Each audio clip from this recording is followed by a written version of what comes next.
ಇಬ್ಬಂದಿಯಲ್ಲಿಯೇ ದರ್ಶನ ಕಾಣೋ.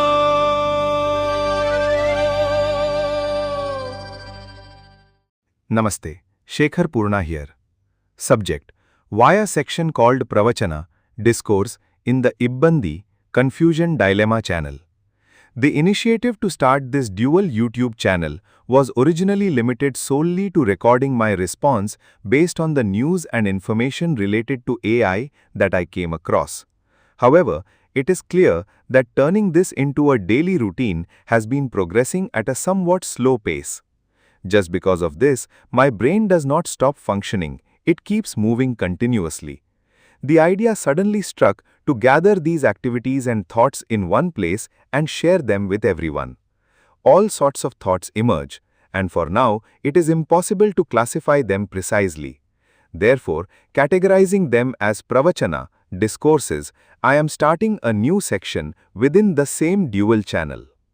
Follow-up procedure. Bengaluru residents generally have an advantage. Due to Bengaluru's cosmopolitan nature, long-time residents naturally get acquainted with and reasonably practice multiple languages all at once. I have some familiarity with Telugu, some Tamil, and very minimal Malayalam. Therefore, I will try to translate and share all these thoughts across all these languages. To understand how AI responds to these thoughts of mine, I am also trying to simultaneously provide the analysis given by Google Notebook LM or Google Gemini. Listen to it when you have time, and if you feel like responding, please do so. Thank you. Shekhar Purna, July 2026. Imagine you build this like a highly specialized machine to track severe weather, right? You set it up, you calibrate the sensors, and you just wait. Right, you're waiting for a storm. Exactly. But the weather just stays calm for weeks. And the machine is still running, it's still drawing power, it's still, whirring away in there. It has to do something with all that energy. Yeah, exactly. Since it has no external storms to process, it just starts, analyzing the temperature of its own gears or the dust in its own room. It turns completely inward. That is honestly a brilliant way to frame the friction of the modern internet. It really is. Welcome to today's deep dive, by the way. Because, the overarching rule of digital creation right now is that you have to find a niche.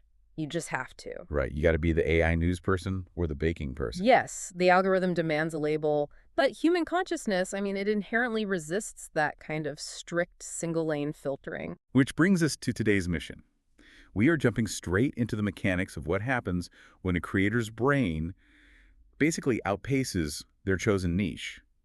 We're looking at a single, very brief text update from July 2026 from a creator named Shekhar Purna. And on the surface, it really just looks like a standard channel update. It does, yeah. But when you look closely at the architecture of what he's actually doing here, mixing multiple languages he barely speaks, and using large language models not to generate his content, but to debug his own stream of consciousness. It becomes this fascinating case study. It really does. It's a real-time example of a creator trying to solve information overload. So let's set up the initial problem for everyone listening. Shekhar starts this dual YouTube channel called Ibbandi. Right. And his initial mission is strictly bounded. He only wants to record his responses to news and information about artificial intelligence. Which sounds like a lot of content. You would think. Given the pace of AI development leading up to 2026, you'd assume that is an absolute fire hose. But in this update, he notes that turning this into a daily routine was actually moving at he calls it a somewhat slow pace. Yeah, and the mechanics of that friction are really important to isolate here. Because his brain doesn't just stop functioning, right? Exactly. When you dedicate yourself to reacting to news, your mental output is entirely dependent on external triggers. You're in this reactionary stance. They're waiting for the storm. Right, waiting for the storm. But a highly active mind operates on continuous internal generation. So the AI news cycle might have a slow week, maybe just some minor parameter tweaks in a model or corporate shuffling. Which doesn't give a lateral thinker enough raw material. It doesn't. The cognitive engine is still revving, but the transmission just isn't engaged. So the engine is generating all this excess heat. These random unclassified thoughts about life or philosophy or whatever else is just crossing his mind. Which he literally calls unclassified thoughts. Right. So to capture this, he announces a new section on his channel. He calls it Pravachana. And this is where we have to look at the linguistic choices because they map so perfectly onto his psychological state. Oh, the translation of the words, yeah. Yeah, so the original channel name, Ibamdi, it translates to confusion or dilemma. Which makes sense for AI news. It perfectly describes the cognitive load of trying to parse external AI news. It is inherently confusing. You are constantly trying to figure out, like, what actually matters and what is just hype. Right, so Ibamdi is the external dilemma. But then he brings in Pravachana. Which translates to discourse or discourses. The shift there is huge. It represents a total shift in cognitive processing. Because a dilemma happens to you, but a discourse is something you make. Exactly. He is building a dedicated container for his internal unclassified thoughts. He's moving from passive confusion to active structuring. Okay, wait, let me challenge the logic of this setup for a second, because if I'm looking at this from a pure, audience retention standpoint, this seems like algorithmic suicide. Oh, absolutely. Like, you start a channel for AI news, Huh. people subscribe because they want AI news. If you suddenly start dumping your random daily thoughts into that same channel under the banner of discourse, you are going to alienate your core audience. They're going to wonder what happened. Right. So why not just spin up a second channel? Call one Shikar AI and the other, I don't know, Shikar Unfiltered? Keep the algorithms happy? Well, from a purely algorithmic perspective, you're entirely correct. Splitting the channels would totally protect the click-through rate. So why do it? Because the choice to house them together points to the specific problem he's trying to solve. And it isn't about algorithmic optimization, it's about cognitive integration. Okay, cognitive integration. Yeah, if he splits the channels, he's just reinforcing the artificial boundary that his brain is already rejecting. He is essentially telling us, the mind that struggles to understand AI is the exact same mind that is generating these random thoughts. So housing them together forces the audience to engage with his whole architecture. Exactly. Rather than just the polished topical output, it's a complete rejection of the niche in favor of the network. The network of his own mind. Man, I can see the value in that authenticity, even if it makes YouTube throw a fit. Right.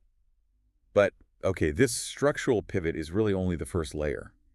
The update gets much stranger when he explains how he's going to deliver this new Pravachana content. Yes, the delivery method. Because he doesn't just turn on a camera and start talking in his native language.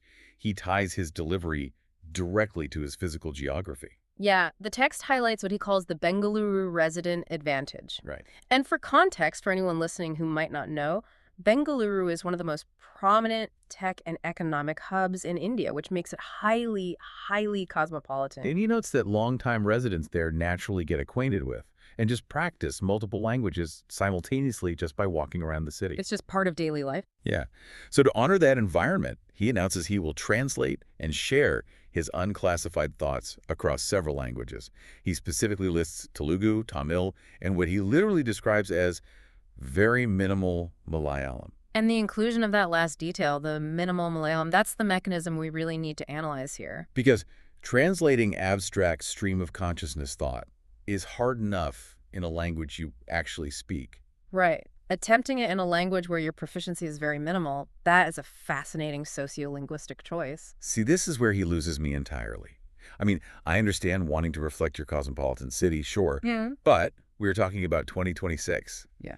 If he wants to reach a Malayalam-speaking audience, he could just run his video through an AI dubbing tool. Yeah. It'll translate his words with flawless grammar, perfect lip sync, all the local idioms. Oh, easily. Doing it manually with minimal knowledge. He's guaranteeing he's going to make mistakes. He's going to struggle for words. His syntax will be broken. Take on that immense effort when frictionless tools exist right in front of him. Because, and this is crucial, the friction is the feature, not the bug. The friction is the feature. Okay, explain that. What you were describing with AI dubbing is just the transmission of data. If your only goal is to transfer information from point A to point B without error, then yes, an automated tool is totally superior. Right. But if the goal is pravachana, if it's discourse and connection, the mechanics change entirely. In sociolinguistics, there is this concept called translanguaging. Translanguaging, okay. Yeah, in highly diverse environments like Bengaluru, communication isn't about adhering to rigid textbook grammar. It's about leveraging whatever linguistic fragments you share with the person in front of you to just, build a bridge. Oh, I see. So the effort itself is the message. Exactly. When you use an AI tool to flawlessly translate your speech, you are presenting a polished, sterile artifact. It demands nothing of the listener, and it reveals absolutely nothing about your own limitations. It's too perfect. Right. But when Shekhar struggles through his minimal Malayalam to explain a complex thought, he is signaling vulnerability. He is proving that he is part of the messy, shared reality of the city. Wow. So the broken syntax actually builds more trust than a flawless AI dub. Yes, because it proves there is a human being expending genuine effort to cross a cultural divide. That makes a lot of sense when you frame it around vulnerability. It's like, it's the difference between receiving a mass-printed greeting card versus a handwritten note where the handwriting is just kind of terrible. Yes, perfect analogy. The terrible handwriting proves the time was spent. So he's deliberately choosing the unoptimized high-friction path because that friction is where the human connection lives. And it perfectly mirrors his initial problem. He was frustrated by the sterile, slow pace of external AI news, right? Yeah. So his solution is to generate highly active, deeply human, structurally messy content that reflects his exact geographic and linguistic reality. Okay, but he doesn't leave the AI behind. And this is the third major pivot in the update. This is where we need to get into the technical mechanics. Because everyone listening to this deep dive is pretty sophisticated, so we need to look beyond the surface level of just, oh, he's using AI. Right, we have to look at how he's using it. Exactly. Shekhar states that to understand how AI responds to his human thoughts, he is running them through Google Notebook LM or Google Gemini to provide their analysis alongside his own discourse. The architecture of that workflow is what makes this entire document worth studying. But let me push back on the novelty here, though. Using an LLM to analyze a transcript is essentially a baseline use case for, like, everyone listening right now. Sure. We all use Gemini or Claude or whatever to summarize meeting notes or pull action items from disorganized thoughts. If he's just dumping his script into Gemini and pasting the summary in the description, that isn't exactly groundbreaking. Why are we treating this like a major shift? You are absolutely right that the technology isn't novel. It's the application of the technology within the public discourse that is shifting here. Okay, how so? Well, when we use Notebook LM to summarize meeting notes, the goal is reduction. Right, make it shorter. We take a chaotic, hour-long conversation and we reduce it to 3 bullet points. We hide the chaos and present the neat summary to our boss. We use the AI to sanitize the mess. We use it to build those neat little categorization folders we were talking about earlier. Precisely. But look at what Shekhar is doing. He is not hiding the chaos. He is taking his unclassified thoughts, which lack conventional structure, lack clear categorization, and are being delivered in multiple broken languages. Right. And he is presenting that raw, unoptimized data to the public. The AI analysis isn't replacing the human mess. It is being presented simultaneously. Wait, so he publishes the raw rambling thought process, and right next to it, he publishes the machine's attempt to map that thought process. Yes. That is wild. And to understand why that matters, we have to look at how a tool like Notebook LLM actually processes data. An LLM doesn't read the way a human reads. It converts the text into high-dimensional vectors, mapping the semantic relationships between words and concepts. Okay. When you feed it a highly structured document, like a news report, the vectors align neatly. But when you feed it an unclassified, lateral stream of consciousness human thought, It must go crazy. the model has to work so much harder to find the semantic edges. It has to connect disparate concepts that honestly only make sense in the subjective context of the user's mind. It's like taking a giant knot of tangled wires, the human brain just generating thoughts continuously and asking the AI to trace the path of every single wire in real time. That is a very, very accurate way to visualize it. Shekhar is essentially using the LLM as a cognitive debugger. A cognitive debugger, wow. He isn't asking it to write a script for him or to make him sound smarter. He is asking the machine, look at this incredibly tangled, inefficient, multilingual mess that my brain just produced. How do your semantic maps interpret this? And then he shares that diagnostic report with the audience. Which completely inverts the premise of his original channel. Oh, you're right. He started Abandi to be a human analyzing the machine. Breaking down AI news. Yes, breaking it down for his audience. Yeah. But by the end of this update, he has engineered a system where the machine is analyzing the human. It's total inversion. That is fascinating. Yeah. Because it acknowledges the reality of where we are with generative AI. The tools are ubiquitous now. The novelty of AI-generated content is just gone. Long gone. What Shikar realizes is that the real value of these massive models isn't in their ability to speak, but in their ability to listen at scale, to process the nuance of our own confusion. He has turned a generative tool into a reflective tool. The AI becomes a mirror, but, a very specific kind of mirror, one that highlights the underlying architecture of your thoughts. It shows you connections you might have missed in your own stream of consciousness. Let's look at how he concludes this update, because it ties this whole philosophy together in a very understated way. Yeah, the sign-off is great. After outlining this incredibly complex, multilingual AI-analyzed framework, he signs off with just a simple invitation. He writes, "Listen to it when you have time, and if you feel like responding, please do so. Thank you, Shikar Purna, July 2026. The phrasing there is highly deliberate. Listen to it when you have time. There's no urgency, no algorithmic baiting, no, watch this before it gets taken down. It is a complete detachment from the frantic pace of the external news cycle that frustrated him in the first place. Right.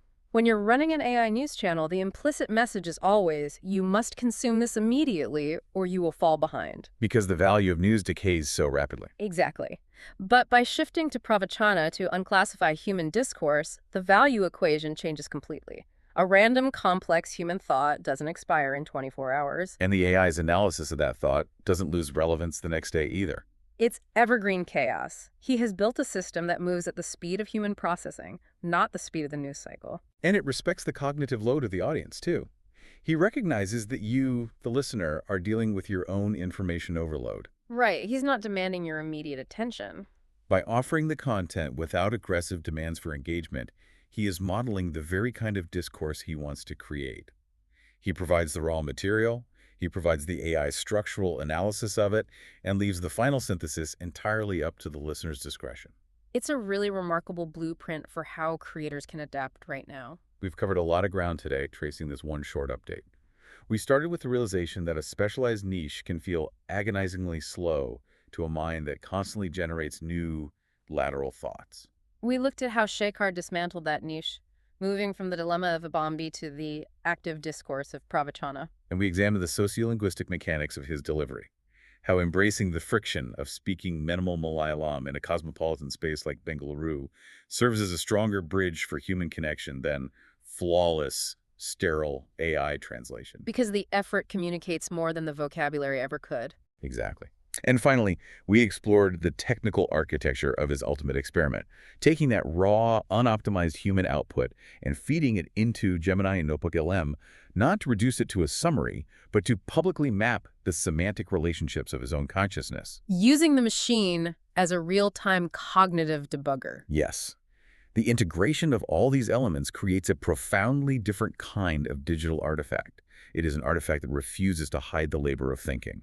Which really leaves us with a critical question about the future of how we consume information. Oh, for sure. If creators start adopting this model, if they begin publishing their raw, unclassified thoughts alongside the structured algorithmic analysis of those thoughts, how does that change our role as the audience? That is the exact tension this document introduces. When you are presented with a hybrid output like Shikar's, the tangled wire of the human mind, and the AI's meet semantic maps side by side, where does your attention naturally gravitate? Right. Does the presence of the AI analysis train us to just skip the messy human discourse entirely? Yeah, if the machine has already mapped out the meaning of the creator's confusion, do we lose the patience required to sit with the friction of the original thought? Exactly. Whose discourse are we ultimately consuming? The human who had the thought or the machine that made sense of the confusion? That is something to keep in mind the next time you find yourself outsourcing your own reading or listening to a summary tool. Are you saving time, or are you just bypassing the friction where the actual connection happens? Something for you to mull over as you navigate your own unclassified thoughts today.